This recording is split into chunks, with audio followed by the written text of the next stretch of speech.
I've only been saying this for the last 20, 25 years, but I've been reading about it. People who've seen more cricket than me have been saying it for much longer than I have.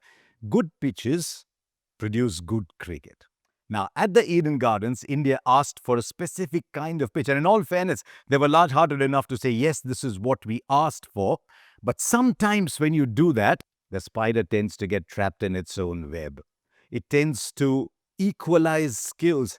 And actually, going into that test match in Kolkata, India with a better bowling side, especially because South Africa were without Kagiso Rabada. But it's something we asked for. And what it did eventually, and something good might still come out of that, it showed up the frailties of India's batting against spin. That's something we've been talking about for 3 or 4 years now. It wasn't just the New Zealand series. My mind keeps going back to a test match in Bangladesh where India just got out of jail, 20 for 7 chasing 140. Shreyas Iyer and Ashwin pulled you out there. The last time India lost 4 test matches in a short span was back in 1969 when Australia came to India, won 3 test matches. England came back in 72 and won 1 more, 4 out of 6 like it is now. You're going all the way back to 70. India was a very different side then. Batting was very, very different. The last time India lost 4 test matches, to go with those 4 losses, there were 25 wins.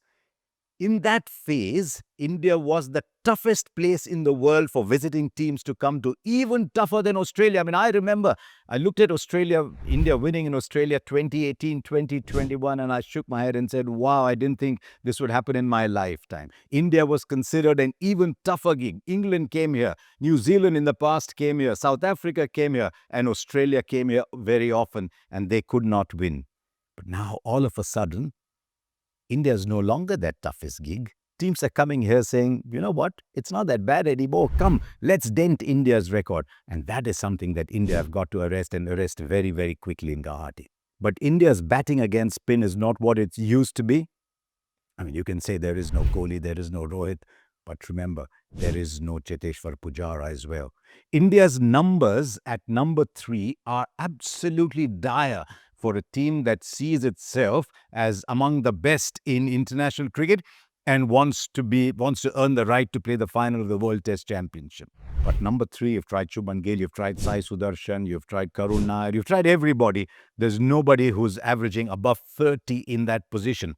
Now that is dire. But what's hurting even more is there isn't anybody in first-class cricket, 21, 22, 23 years old, who's not just knocking on the door, who's banging at the door, who's making a call to Ajit Agarkar and saying, you cannot look beyond me. So there is an issue with India's batting that has got exposed more and more in recent times now.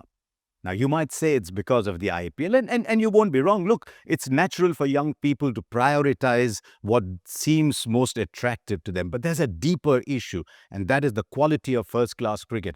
I'm hearing talk about that in Australia. I'm hearing talk about that in England, but that shouldn't matter to us. What about India? 38 first-class teams. I know now you have 2 categories, but I will go back to something that I said 20 years ago, and nothing that I have seen has changed my mind about it. You want to build a strong test match team, then the level immediately below test cricket has to be strong. That is what makes test cricket stronger. It's an old principle. If your qualifying school is strong, your finishing school is very, very good. That is why I still say no more than 15 teams in first-class cricket. If we start looking at hurdles, we never find solutions. If we think of speed breakers, you never build highways. I think for India to be strong, you got to have no more than 15 teams, but that's a big issue. That's maybe a topic for a bigger debate with people who follow cricket a lot more than I do. But nothing I've seen has caused me to believe that there is another option. So what do India need to do going into Guwahati? It's going to be a different challenge because game starts so early. The ball will swing around a bit at the start, maybe again a little bit towards the end. But India now have to find a replacement for Shubman Gill. What we saw at Kolkata was a spinner who's a really good batter who might do a Steve Smith one day. Who knows? Become a Steve Smith. Start as a spinner batting at number 8, become a number 3, number 4. I think Washington Sundar might have that skill. If he grows the way he does, he'll need to really work on his batting for that to happen. But at the moment, he's a spin bowler. India batted him at 3. Dhruv Jurel, wicketkeeper, India batted him at number 4. Now there is no Shubman Gill either. I'm hearing this talk about Sai Sudarshan. Now, if Sai Sudarshan comes back at 3, what about the experiment with the Washington Sundar? Was it just a one-off tactical thing?